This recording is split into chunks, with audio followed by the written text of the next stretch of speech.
What's up, guys? Welcome to another episode of For the Fowlers. Today we're talking about how to turn your dog into the hunting partner every waterfowler dreams of. Joining us today, we got a good guest. We got Richard Gebhart of Royal Gun Dogs based at Hastings Island near Rio Vista, California. Richard is the retriever trainer who helps hunters build steady, confident duck dogs. He brings over 20 plus years of experience as a trainer, which includes top-level field trial and hunt test dogs to everyday hunting and home companions. As an avid upland and waterfowl hunter himself, he understands and appreciates the teamwork between the hunter and the well-trained gun dog and how it specifically enhances the hunter experience as well as reducing lost game. Richard's is active in the AKC Retriever Hunt Test community and has run and qualified as an AKC Master National. So without further ado, let's bring Richard on here. Richard, welcome to For the Fowlers podcast. Hi, thank you very much for having me. Yeah, man, I really appreciate you coming on. I know we talked a little bit off air. I've been looking forward to today's conversation. Hope you don't mind that intro there. I kind of pulled it right off your website, but I think it kind of sums up everything that you've been doing the past couple of decades. Yeah. Yeah. So, well, I know I mentioned you've been doing this for over 20 years, but, why don't you tell us a little bit about yourself, kind of, where you're from, how you got your start into training gun dogs. So I'm from California, born and bred right here. Actually grew up in Southern California for the first 5 years. My parents got me out of there and got me to the Central Valley out east of Fresno. So that's where I spent most of my growing up years. Okay. And developing into a hunter. I came from a non-hunting family, so I'm a little bit of a different story. Yeah, how'd you get into it? Because that seems to be kind of real common where, especially even from my background, like no hunters in the family. And I know a lot of listeners and different folks I've chatted with, everyone kind of picked it up a different way. How'd you get into it? Well, my folks got me out of the city when I was young enough to understand the difference between growing up in the city and growing up in the country. And I grew up on a small little ranchette east of Fresno. And of course, what do you do when you're a kid? You play with BB guns. And I thought to myself, well, this is fun, but I'd like to have some real game. And I asked my mom one day if I could buy a shotgun. And to my surprise, she said yes. That's awesome. And so did you get into some upland, like waterfowl? What was your first pursuit? What'd you get into? Well, at the time, junior hunter or junior apprenticeship stuff in California was really taking off. So I think my first hunt was a planted pheasant hunt.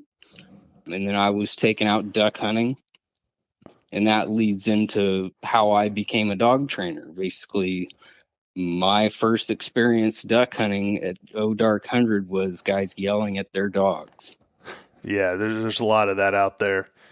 But at the time, this was before e-collars were well-accepted training tool by the masses. Okay. And so these dogs really were not under control at all. And people would holler at them in the dark, and I told myself I wasn't going to be that guy.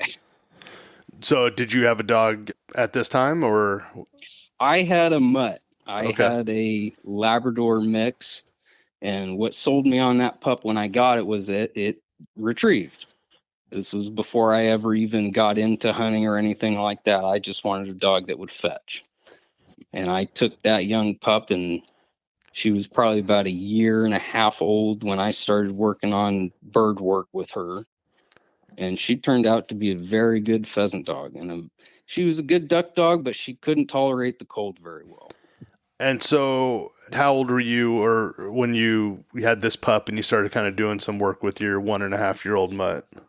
I was roughly 12 and a half, 13 years old when I started working with her. Okay. And how'd you kind of learn how to work with the pup? Were, different books, doing some internet research, working with trainers?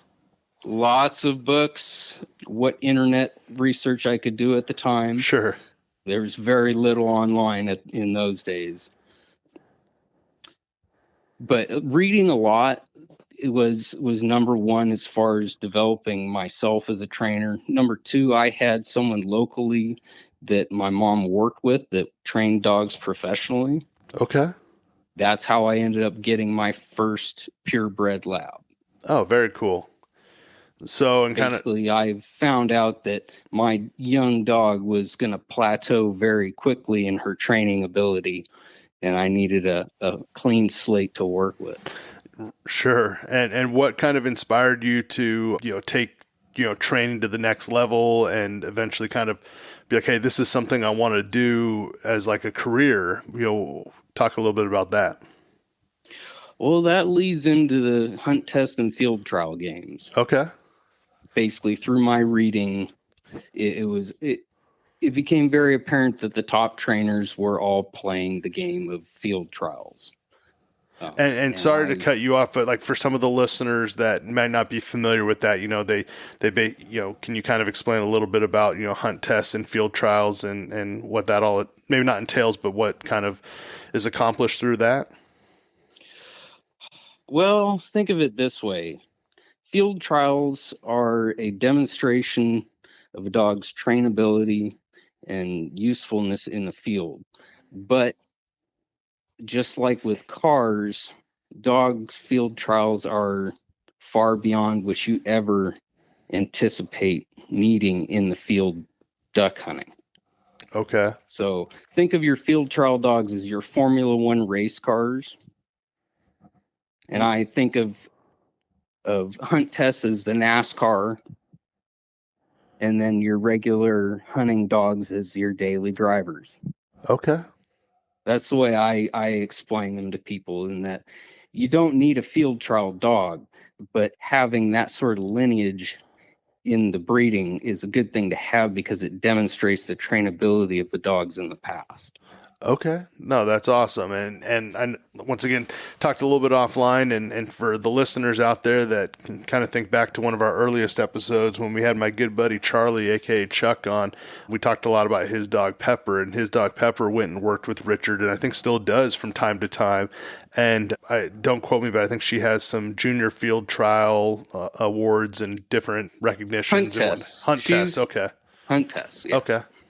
So think of it this way. A field trial is a competition where there's a first, second, third, and fourth.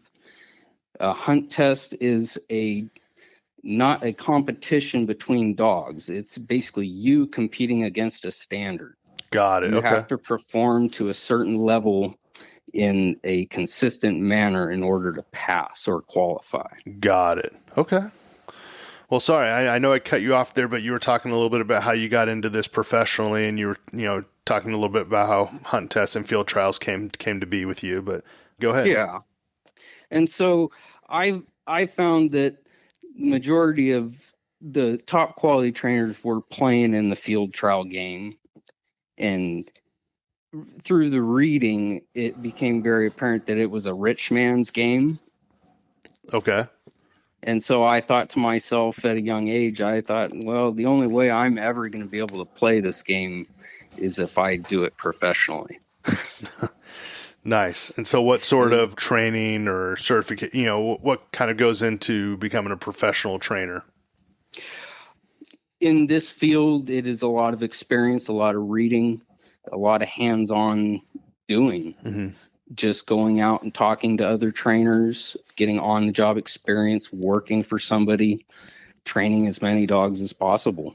Yeah, it's interesting kind of when you mentioned working for someone. When I was looking through your profile, it almost looks like various like apprenticeships, if you will. Like, I don't know if that's what you would call it, but, just where you kind of go and you looks like you have a handful of mentors that, with each person, you kind of learn something new and it kind of rounds you out as an overall dog trainer. Yeah, and for me, my journey started with when I was about 15. I wasn't able to drive. I had to have my mom drive me to Madera to meet a trainer and meet up with him to take me to his kennel. Okay.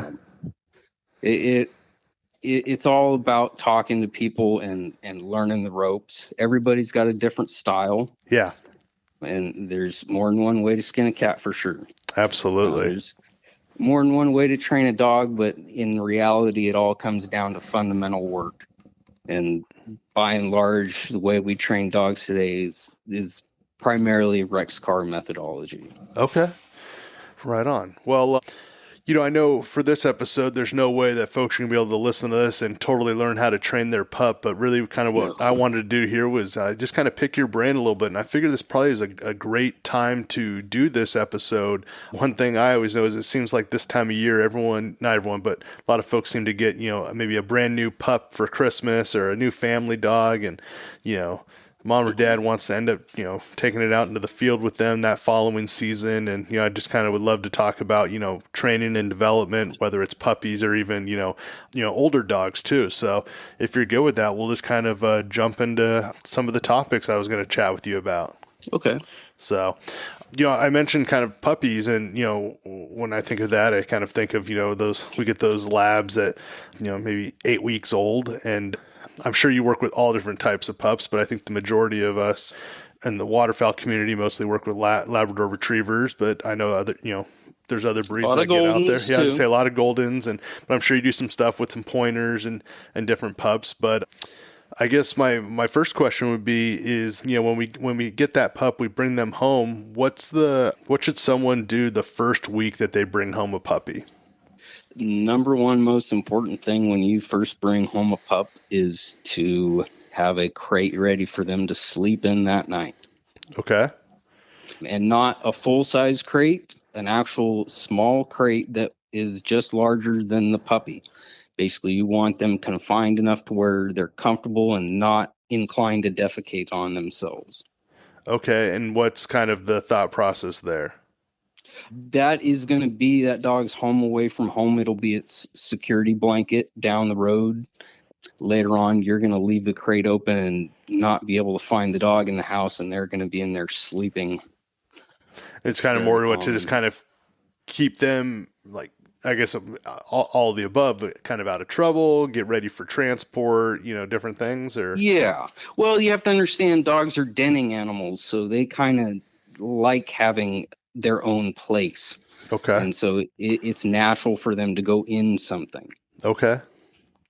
And what about, for those folks that, maybe, they use the crate, but, that dog's just in there crying, whimpering, scratching, everything, wants everything to, well, unfortunately, that is usually how it goes the first night or two.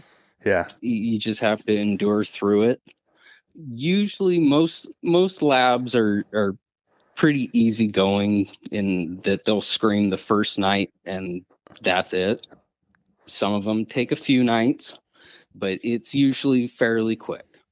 I have had clients tell me that we could not crate train our dog at all, and I had to give them the benefit of the doubt, and we eventually got the dog crate trained. Yeah. Okay. What about, obviously, first, God, it's been so long since I've had a puppy, but I'm trying to remember at least like the first month or so, until they, they get their shots or however each family or each owner decides to, raise their pup. But, talk a little bit about like, when should you start with like obedience skills and, doing different things to kind of, socialize the pup, because I don't know if it can possibly derail any sort of future training you may have in mind, or especially if they want to send them, out to you down the road. What about things like that?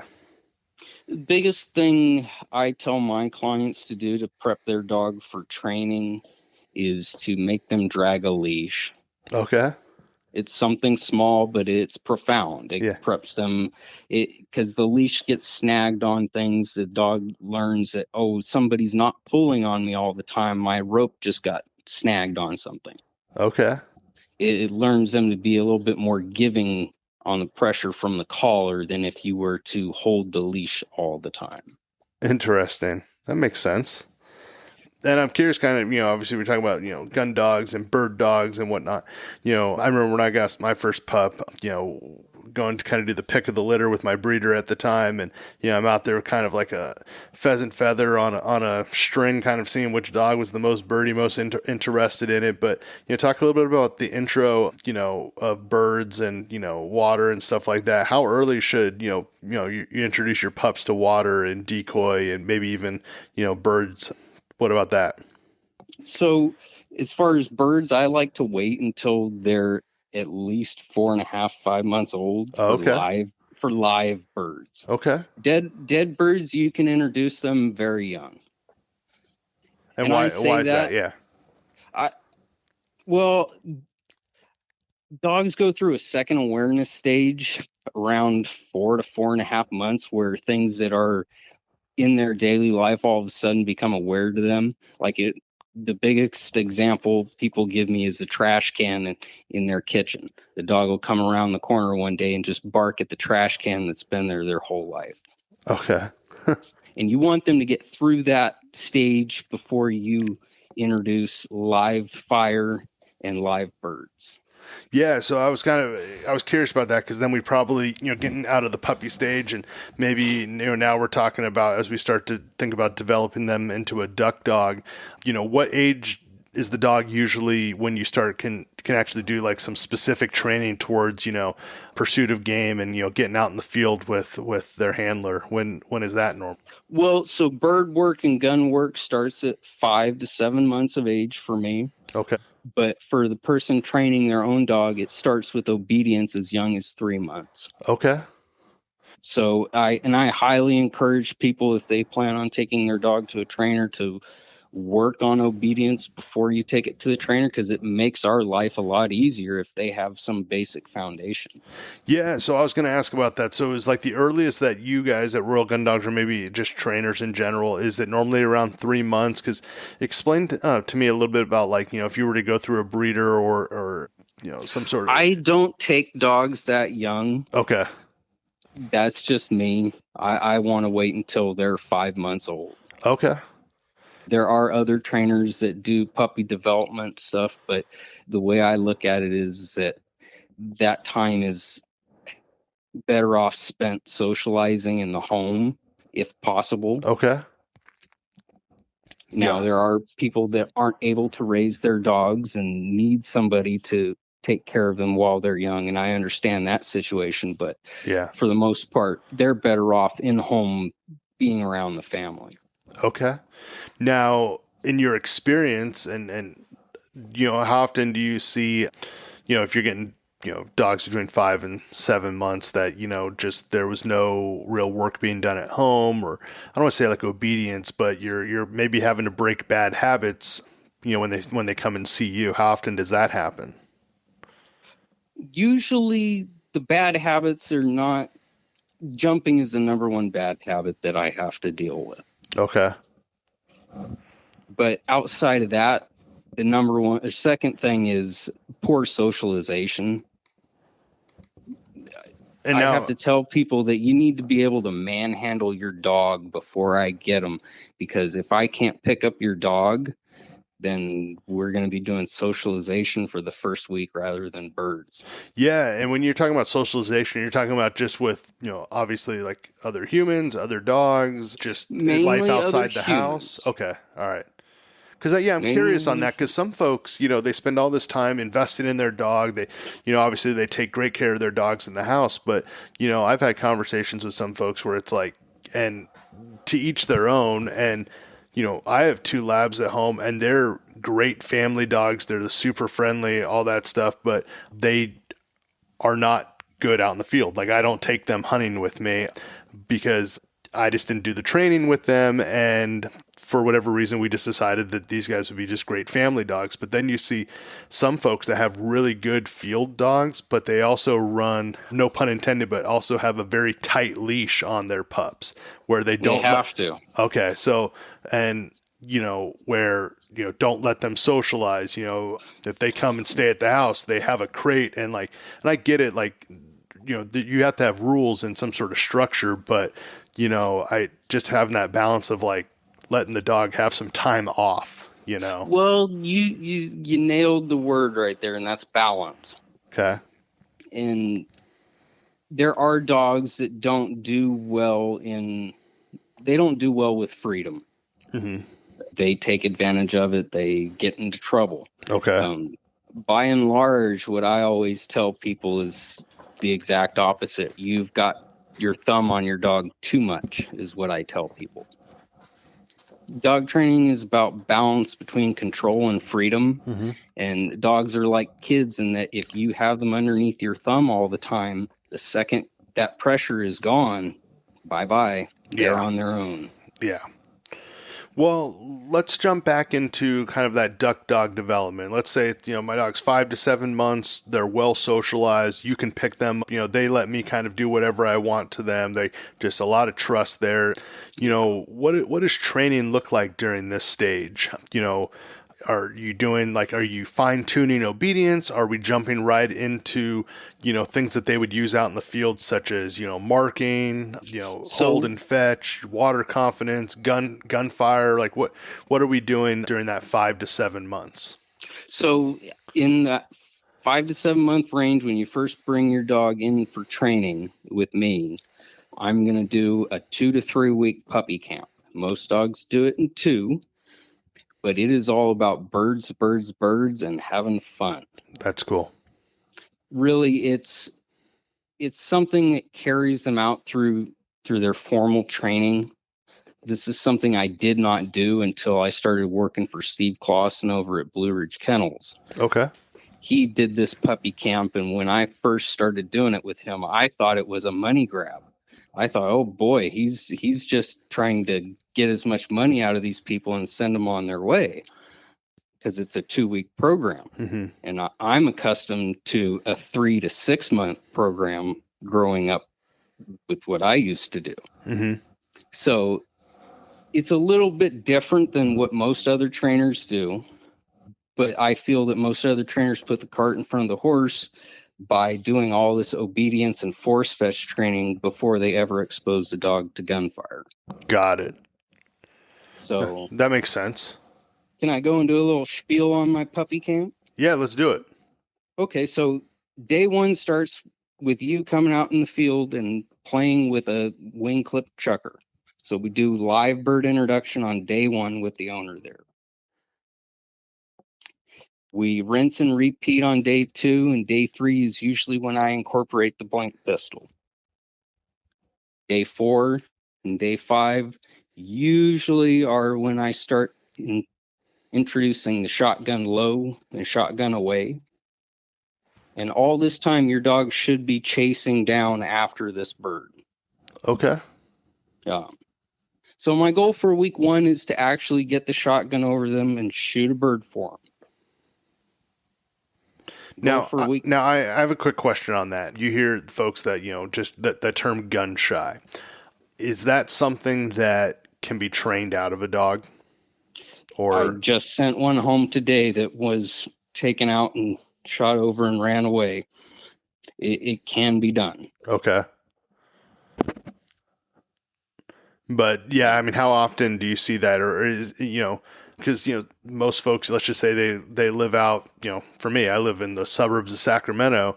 I can't really do any sort of live fire training or anything. I tried to always expose my dogs to different, kind of noises that you'd hear kind of just out in the neighborhood, out in the street, but it's not until, you take them out to, I don't know, a trap range or somewhere where, they're kind of getting exposed to it. But is there any way to kind of prepare your dog for that? Or should you just say, hey, hang tight, and then you'll do it at puppy camp?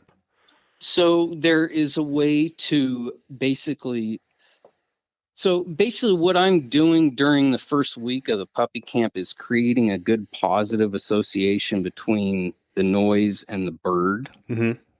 So you can do that or something similar, basically a large, loud noise creating a reward. This goes back to people banging pots and pans before feeding their dogs. Okay. I like blowing a duck call. Okay. Because the duck call inside the house is very loud. Yeah. I know other guys, they'll take 2x4s and smack them together and then feed the dog. But I feel a duck call is very good. Sure. Yeah, that makes sense. Cool. So now we're into a couple days of puppy camp there. What does the rest of the program look like as far as the puppy camp goes? So goal for week 1 is to get the shotgun over them and hopefully develop a natural desire to retrieve live birds. Goal for week 2, it sounds simple, but it's not, is to teach them that the birds no longer come out of my pocket. They Okay. have to go out and find them. Yeah. So at the end of a 2 to 3 week camp, you don't have a finished dog by any means, but you have a dog that knows the basics of what its job is, which is the birds are out in the field. I go find them, produce them. He shoots them. I bring them back. Okay. It sounds very simple, but it's something that a dog needs to learn before you take them out hunting. Mm-hmm. Otherwise, it's going to be on the job training in that respect takes a lot longer and it may not be successful. Sure. Really, I want my dogs excited about birds before I ever take them out into the elements. That makes a ton of sense. Last thing you want to do is to take a puppy that is not overly excited about birds out into a cold duck blind and shoot over them. Mm-hmm. Odds are they're not going to like their experience, even though they did have fun chasing that bird down. It wasn't the highlight of their day. Yeah. Yeah. Unfortunately, we hear too many examples of that happening. And honestly, if I were to rewind, 6, 7 years, that's very similar to probably the experience that I had with my oldest pup, and it's easy to say gun shy and all that. I mean, she's obviously extremely birdie, loves birds, all that. But to your point, the overall experience, right? Mm-hmm. So that makes a ton of sense. So, let's fast forward a little bit. So we're through puppy camp, the 2 weeks. At this point, do they go home? Can you on to the next step? Like, do you recommend a little break in between camp and maybe when training picks up again? That's entirely up to the owner. Okay. I'm flexible on that. But what I always warn people is that we dog trainers have a saying that dogs get out their notebook and start making a checklist of what their life is at about 9 to 11 months of age. Okay. And if you don't have things on there like birds, the shotgun, force fetch, and obedience, it can be a little bit harder to incorporate in their life later on. Yeah, I get that. So let's say I said, hey Richard, let's just keep it going. My dog loved camp. You said she did really well. Let's on to the next step. So what does that look like? So after I'm done with the puppy camp and I know we have a gunner, a gun dog, then we start informal obedience. That usually takes me about anywhere from 10 to 21 days of obedience before I start working on force fetch. Okay. And what are you doing during that level of obedience training? Very basic hear, heel, sit, kennel. Okay. I don't teach my dogs to lay down until the last 2 weeks of a 3-month program. And how come? What's that about? Laying down is a submissive position. And so if you teach your dog to lay down too soon, that'll be their go-to response. Okay.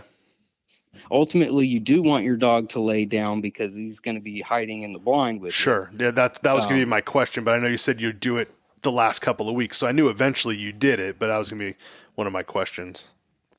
Yeah, it's a submissive position, and people always ask, well, why is that a problem? Mm-hmm. And it's a problem because, well, number one, I get dogs from time to time that have been through puppy camp or puppy obedience classes, and they do heel, here, sit down, stay. And I tell the dog, come here, and the dog will come to my side and lay down. Mm-hmm. So that's just too much repetition of the same routine. Yeah. That's number one. Number two, and this is more important for a dog that is going to be doing blind retrieves, when you start blowing a sit whistle for your dog out at 100 yards, the last thing you want them to do is to lay down on you. Okay. Because you can't see them and they can't see you. Yeah. Okay, so we're through obedience training. So let's just say 2.5 to 3 weeks there. So you call me as the owner and say, hey, we're still on track here. Pup's doing great. What does the next month or so look like? Next 6 to 8 weeks entails force fetch. I know that sounds like a long time, but to do a thorough job these days, that's pretty much par for the course for most bred dogs these days. Okay. Occasionally, from time to time, I get a dog that does force fetch in 2 weeks, and I call the owner immediately and say, hey, do you want to have hand signals in this dog's repertoire because they're a good student? Mm-hmm. And 9 times out of 10, they would like that. Yeah. So, and I know we're not even through your program yet, but if I'm thinking about it, we got 2 weeks of puppy camp. Let's just call it on average 2 weeks of obedience training, 6 to 8 weeks, if I heard you right, of force fetch, right? Yep. So we're looking at, so what are we at? 2 to 3 months right now? Yeah, 2.5. Yeah, 2.5. Okay. And if we keep going, what's after force fetch and hand signals and all that?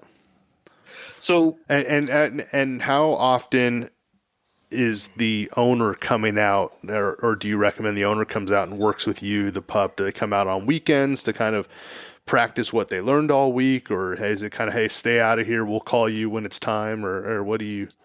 I'm fairly flexible, and it's really dependent upon the dog's demeanor. Yeah.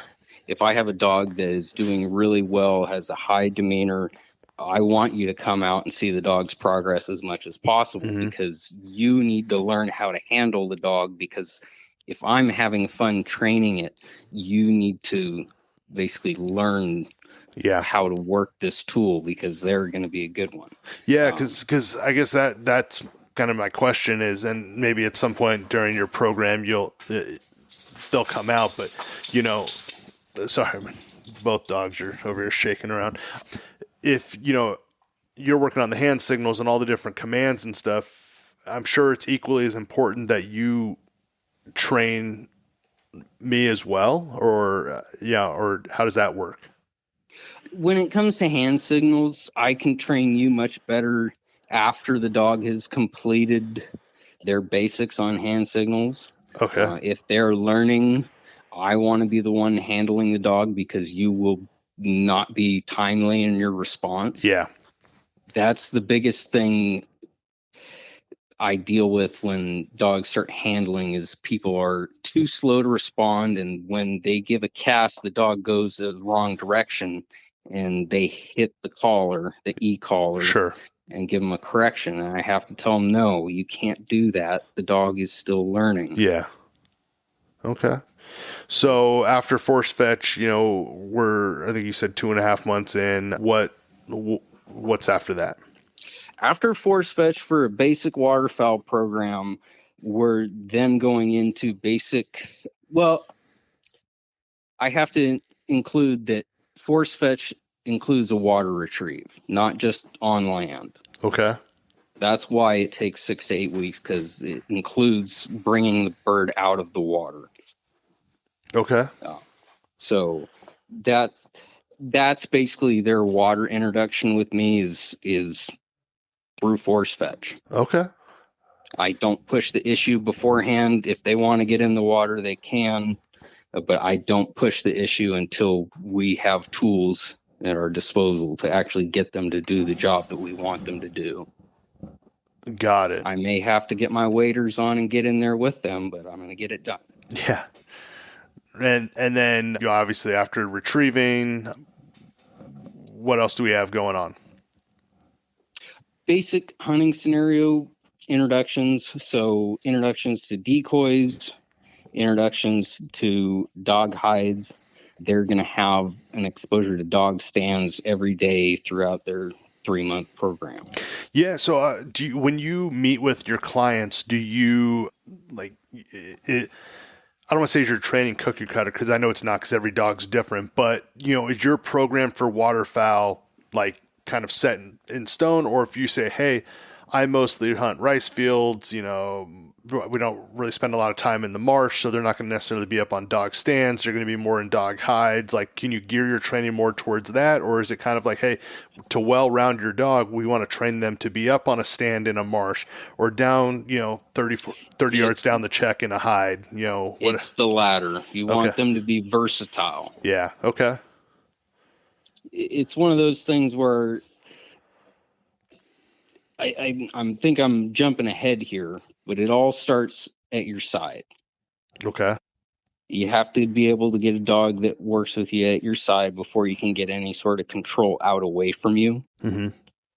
So with steadiness, I have to have a dog that'll sit next to me before I ever put them on a dog stand and expect them to be steady. Makes sense. Yeah. Uh, So we're into kind of our hunt scenarios and different things. All right. Can I come get my dog now, or what else do we got?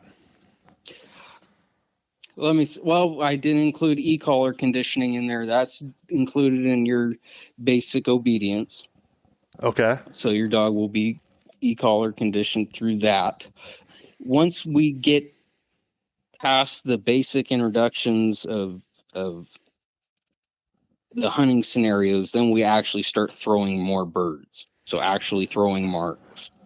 So I have kind of like a novice question is like, I understand like the e-collar conditioning totally makes sense, but I've also seen some pups where they, and I don't know if it's the same, meant for the same purpose, but you give the dog the command to go out and get the bird, they're sitting steady, they, whatever the word is to release them, they go out and get the bird, and maybe they're a little off or whatever. So I see some people hit like a little double whistle or something, and then the dog looks, and then you kind of do the hand signals and whatnot. So is that kind of the same thing when it comes to an e-collar, where like, you can, there are different ways to get the attention of your pup, or do they serve different purposes? No, an e-collar is a corrective tool. Okay. Basically, it's using negative reinforcement to basically get the dog to do a trained response. Okay. Not teach it, but to get them to respond to a known response. Got it. Okay. Okay. So one thing people all the time tell me, oh, I have a collar on my dog, but I never use it. I'll use the tone, or I will use the vibrate. Mm-hmm. And if they don't listen to that, then I'll shock them, and they always listen. And I laugh. I say, okay, so your dog doesn't know how to shut the e-collar off. Mm-hmm. And they go, what do you mean? Well, your dog's natural response to the collar is to come back to you. Mm-hmm. It's fight, flight, or freeze is the response. And there's a flight from it, and they're going back to a secure location, which is you. Yeah. And what is their response normally? They get a little flustered, and then I explain to them that you have to teach a dog how to shut it off. You have to show them. And I like to do that with here or come here. Basically, a dog in a stationary position, sitting, and a slight pull on the leash and a tickle on the e-collar. And it doesn't take very long before they realize that, oh, I get that tickle, and as soon as I proceed towards him, it goes away. Mm-hmm. That's how you teach a dog to shut off the collar. Got it. Okay. And very soon with the timing, there's plenty of stuff online about 3-action introduction. If you really want to know how to do a proper e-collar introduction, look up Tritronics 3-action introduction. Tritronics 3-action introduction. Yes. Okay. Sounds good. Let's take a peek at that. So, puppy camp, obedience training, force fetch, hunt scenarios, e-collar. Oh, what else do we got? Marking's a big one. I don't do a whole lot of it before a dog goes home for the basics. Okay. But if a dog is going to stay with me to do hand signals or more advanced training into steadiness, then they're going to get a lot of marking. Okay. And how long does that program look like? It depends. If you just want a dog that's steady, it's an additional month. Okay. If you want hand signals, it's going to be around anywhere from 3 to 6 months. Okay. Depending upon the dog. Yeah. Some are a lot quicker. Yeah. The ones that go through force fetch generally go through hand signals a lot faster. So I'm curious on this because, and this might be like the unpopular like opinion. People might be like, "Yeah, well, that's on you. You know, you didn't do the work or whatever." But our issue for my family was it's really hard for us to send our dog or dogs away for an extended period of time, right? Like they are our family. And while, yes, I agree, they are a great tool, great conservation tool, great hunting partner, first and foremost, these are part of our family. So now we're getting to the point where it was just tough for us to be like, yeah, we can't send our pup away for, 2, 3, 4 months, and, so is it just one of those like, hey, because especially if you're saying, you don't start between 5 to 7 months. Well, I've had this dog at home for the last 3, 4, 5 months, just loving it, a puppy, all that.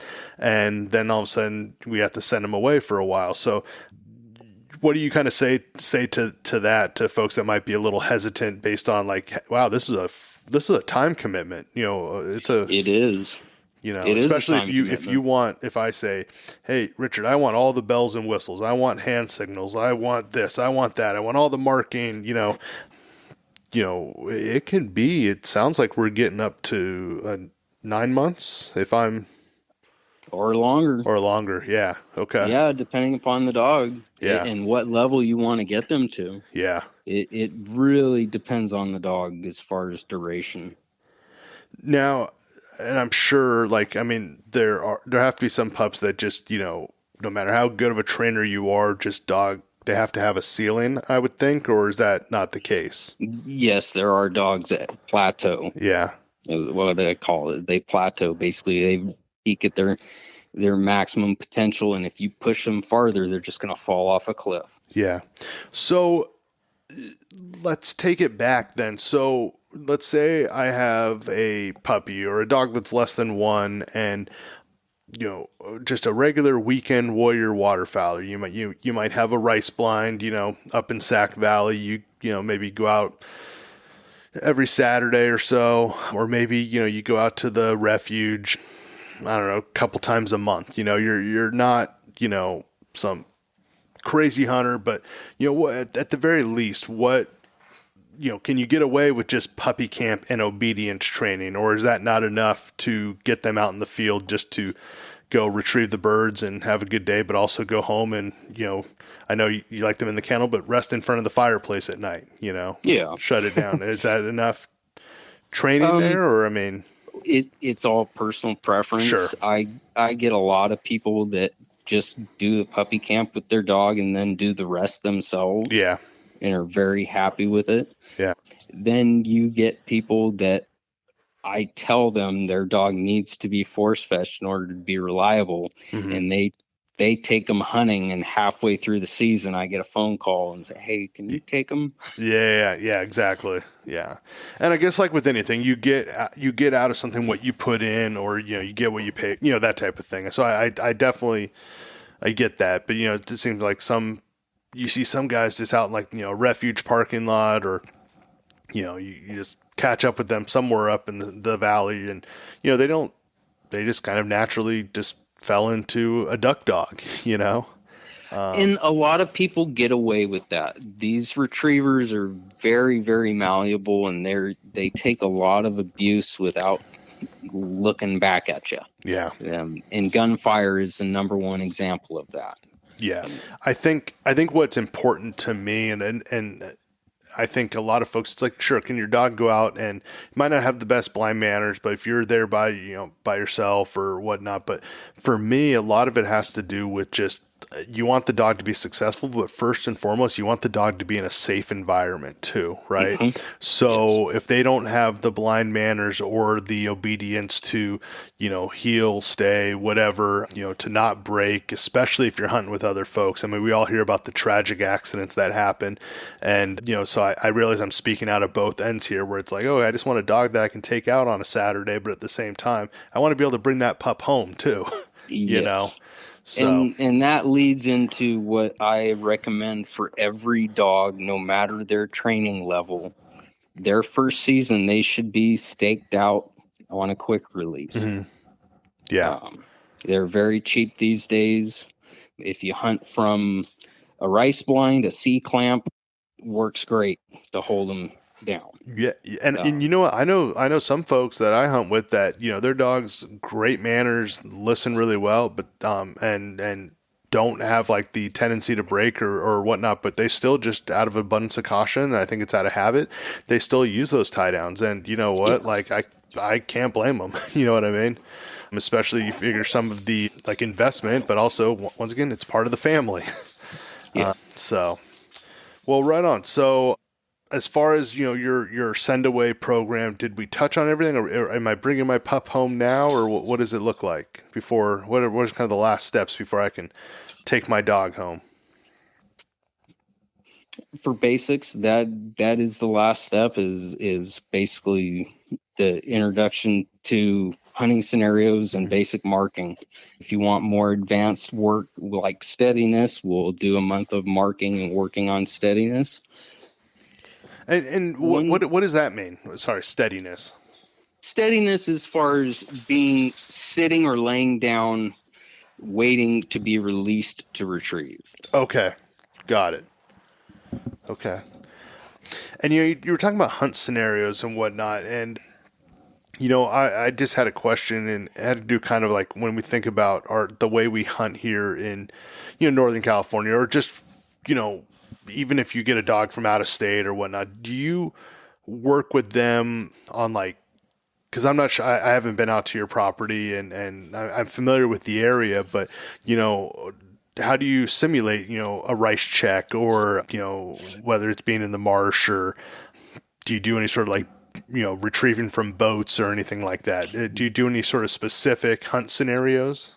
So I don't have access to most like marshy areas. I Okay. don't take dogs into that because that's fairly commonplace for people to get Sure. access to. Primarily, the two biggest things that people don't have access to is thick cover on land Mm-hmm. and deep swimming water ponds. Okay. So basically, during the last 2 weeks, your dog gets thrown into those two. I Okay. have dog training ponds in a nearby property that we use, and Hastings Island is full of thick cover. Yeah. I have a question for you as far as like when it comes to training, or you were mentioning honoring other dogs. Like, do you work that into your program as well? Because like it's been a while since I've been on a hunt with multiple pups, but I know it happens. Do you train that as well? What I like to do is I like to get people out that have dogs that are working on steadiness and have a little line of dogs, Mm-hmm. and basically throw birds for each one of them, making them all work together. Yeah. I feel that's the best way. Is if I take two dogs out and make them honor one another, it's very different than if I have a line of dogs and handlers Yeah. they're honoring. Yeah. Is dogs are very competitive, and Okay. when you get a line of dogs together, that it brings out the worst in their competitive nature. Yeah. Okay. What about, when you talk about the hunt training, how do you go about training, like, when it comes to dealing with like, cripples or whatnot? I understand like when you're maybe training out in the water, you throw a live bird out there, or, you throw a bird out that just is kind of sitting there dead in the water. But how do So you train like, cripples, or chasing them down, or, we all seen it where birds kind of, the dog's on it, the bird goes down and dives down, and maybe still has a little life in it, and the dog's just kind of spinning in a circle. Like, how do you train that? so it all starts with the chucker. Okay. Partridge chucker, chucker partridge, whichever you want to call it. They like to burrow into the grass. Okay. So it all starts with that puppy count, the first 2 weeks. Okay. That chasing of the bird really follows them throughout their life. There's not really much on the job training you have to do Mm-hmm. with a dog. Once they figure out the smell of blood and they like birds, they're Yeah. going to go after it. If Okay. you have a dog that has problems with diving birds, and there are some dogs that do, you can remedy that by taking an anchor and a line and floating a bumper out in a canal and pulling it underneath the water surface. That makes sense. I have been successful with that for dogs, teaching them to dip their head underwater. Yeah. But by and large, you don't really have to teach them those things. They kind of learn that on the job. Yeah. Well, right on. Well, we're coming up on an hour here, but I just had a couple more questions, and then I want to kind of hit you with some of these kind of quick questions that maybe just like a quick answer. But, last couple questions I have when it comes to, the training program and what that looks like is what sort of homework or at-home training once, we get our pup at the end of your program, how often should we be working with that dog during season, off season, and really how much training, because especially if folks are going out a couple times a week, is there much training going on during the season at home or no? How does that work? So a lot there to cover. Sure. So basically, when you bring your dog home from a basic waterfowl program, you should maintain your basic obedience daily in the house, on walks. I get people that ask me how to maintain their obedience for just general obedience dogs, and I tell them, you live in a suburb, right? Yes. Well, that's your job, is to take your dog on walks that are structured. So you make your dog heel with you across the street and sit at every edge, every corner, and then let them go about their business in between. And essentially does two things. It maintains your obedience, and it also teaches the dogs not to enter the street without you. Yeah. That's a very simple thing you can do to maintain your obedience. As far as duration, if you're training your own dog without me, you really only need 10 to 15 minutes a day. Okay. Doing it more than that, you really are overdoing it. Then that was my question, right? I understand repetition and all that, but to your point, at what point are you overdoing it? That was really what I was curious about. Now, I know this is going to sound weird, but I've learned through years that with dog training, most of the time, less is more. Yeah, that makes sense. I get more out of dogs if I let them be dogs. It's one of those things. If I'm the drill sergeant, the wrestling coach all the time, I don't get very far with them. If I do structured training and then let them be a dog, they're much more tractable with me. What about, I know you said less is more, but now I'm kind of thinking off season. Like what about like tune-up programs? Like, hey, a season's gone by and either A, everything worked out the way that you and I had intended, or B, like, hey, there's something that, just maybe some finishing or whatnot. Like, do you offer any sort of like tune-up programs or things where it's like, hey, they went through the whole 8-month, 9-month program with you, but they're still struggling with X. Do you offer any sort of that yeah, absolutely. Kind of program? Yeah, and that duration-wise really depends on the dog's level and the problem. Yeah. Most of the time, what people want after their puppy camp is they want the dog to come back to be more reliable in the blind as far as steadiness, and they want hand signals. Yeah. Okay. But steadiness is a big one.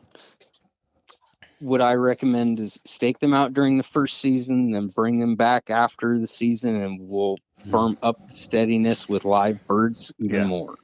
Okay. Right on. Well, before we close out here, I just had a few questions that are kind of just real quick ones. I think this first one you may have already answered, but I'm curious to hear what you have to say about it. Let's say someone calls and says, hey, my dog breaks at the shot. How do I fix it? Is it as simple as just using one of those tie downs? I mean, obviously I know there's more training that goes into it, but does it start with that?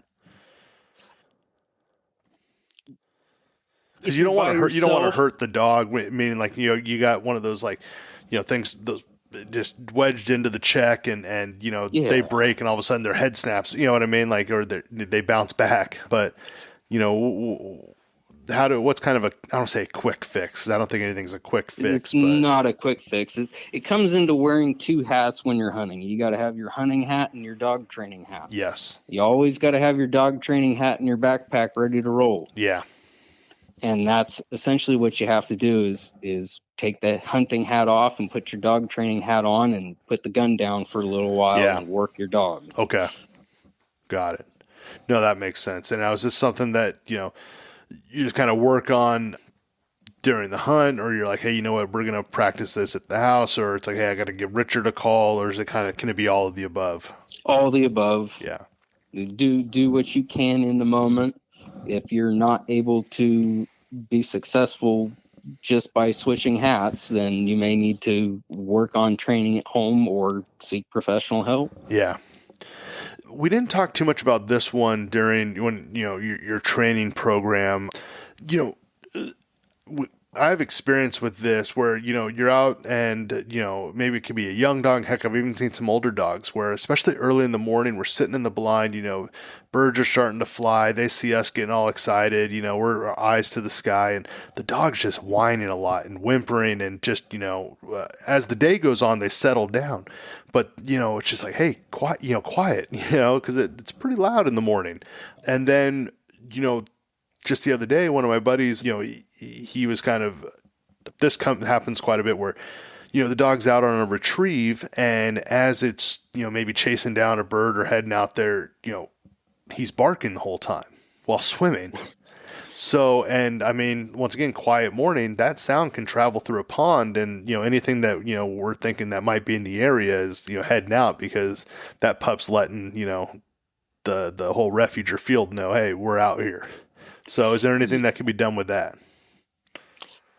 Whining in the blind, you can go at it directly with a pinch collar. Okay. I do not recommend using a shock collar to deal with whining in the blind. Okay. Some dogs, they're responsive to the e-collar, and you'll find out really quickly. But most dogs, when you hit them with the shock collar, it only makes them noisier. Okay. Yeah, and a lot of times there is like that other yelp, and then to your point, the pitch seems to pick up a little bit. Yeah, it increases their anxiety. Yeah. It doesn't seem, it's not a cure-all for sure. Yeah, and it's tough because, like I said, it's with my experience with these pups that I'm thinking about. As soon as they get a retriever or two under them, they've settled in, right? And now they're like, okay, it's on. But it's like, how do we start that way, right? So, especially with your foundation work. Yeah. Obedience. Yeah.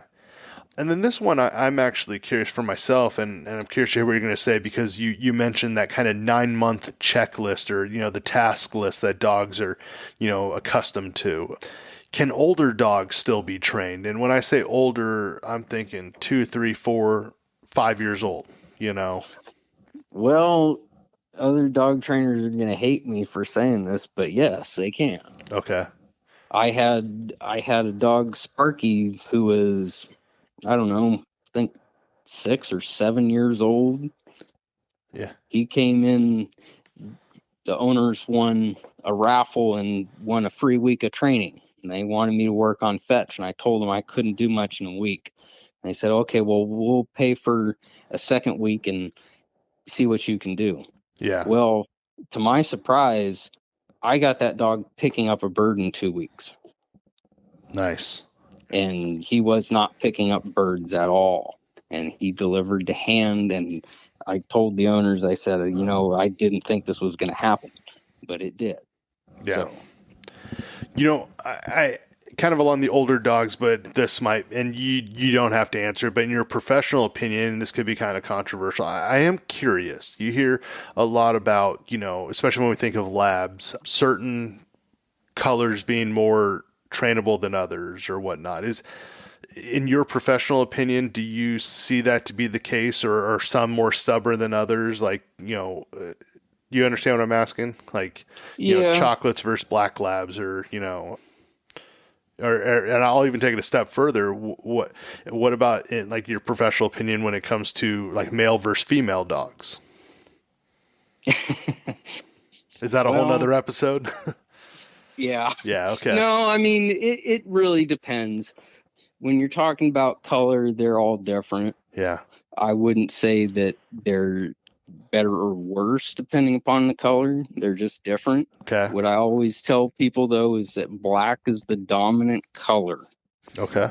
So in the gene pool, when you're going after a pup, you're looking for performance if you are a duck hunter, Mm-hmm. not for color Yeah. or anything else. Yep. That should be secondary. Okay.